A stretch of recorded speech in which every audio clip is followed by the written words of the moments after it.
Heal the world, make this a better place for you and for me and the entire human race. There are people dying, but if you care enough for the living, make a better place for you and for me. Okay, everybody, it is July 3rd. It's 6:34 in the morning. I'm coming out to the food forest before the sun comes up so that I can take a look at my 2 brown turkey fig trees to see how they did from the application. One application of Serenade. It's an organic anti-fungal, and I use it to treat a lot of things, but especially white powdery mildew. So we had rain last night, so I'm going to share with you this brown turkey fig tree. Now, if you look in close, you can see that the powdery mildew is gone. I'll probably insert a picture of what the powdery mildew looked like yesterday when I sprayed it with a weak solution of Serenade. So the leaves look absolutely fabulous. No damage. There's a slight little mist or dampness to the leaves like they have every morning, and especially since you can see right there, it rained last night. But as you can see, the Serenade did what it was supposed to do, and that's why I use it. I've been using the product, I think, about 4 years. I think in 4 years' time, I've only had to buy it twice.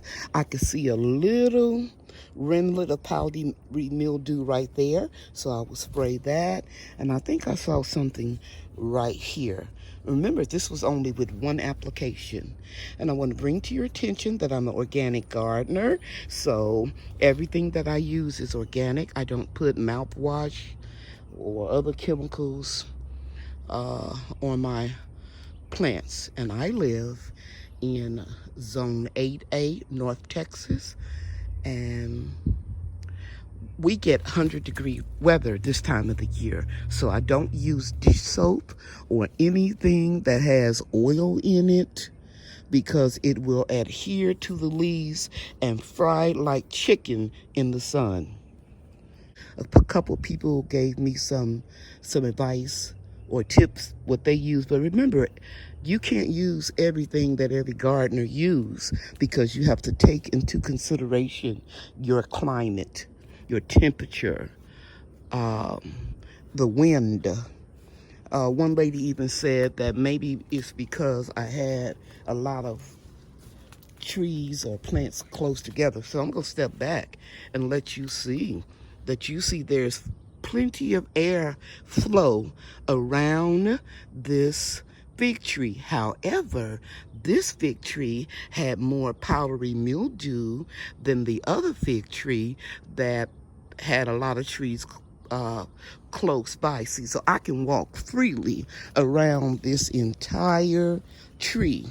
So it has plenty of airflow. So now let's go over to the other side and let me show you the results of the other brown turkey fig tree. This is going to be a very quick video. Now, you're looking at banana plants over there. You're looking at 2 pear trees right here. You're looking at a Miho Satsuma. Of course, there's the fig tree next to the fence. And I'm going to pan very slowly around this side to let you see how massive that brown turkey fig tree has grown. In fact, it is covering up the calamandan tree right there. But because that is a young tree and it's not susceptible to white powdery mildew, I keep it shaded there. Okay, now let's examine the leaves. Now this one, because it was crowded, you would think that it would have more powdery mildew, but it didn't. And if you go back and look at the video that I posted yesterday, you'll see that it had just a little. And let me pull these leaves down. I see a little bit right here, so it's going to need a second application. But the majority of the mildew is gone. It looks wonderful. I'm going to pull these leaves down so you can see that they're all clear. And then I'm going to go around. And by the way, this is Mexican petunia. I bought seeds from eBay. They self-seed very well. And I have them all over my food forest because pollinators like bees and butterflies absolutely love them. Okay, so I'm going to walk around here past the two Asian pear trees, and we'll go past the Miho Satsuma tree, and we'll take a look at the top, all clear. Is that something right there? No, just a little mist for morning dew or rain. And you can see that these are all clear, looking wonderful. And I did a preventative spray in areas of this fig tree that didn't have powdery mildew, just to combat if there were some little microscopic pieces of fungus that was growing. I'm bending these leaves down and you can see it looks fantastic. So remember, I have been gardening for over 30 years. And I've tried a lot of different methods. I don't use anything like mouthwash on my trees or alcohol because I know that it would dry the leaves out.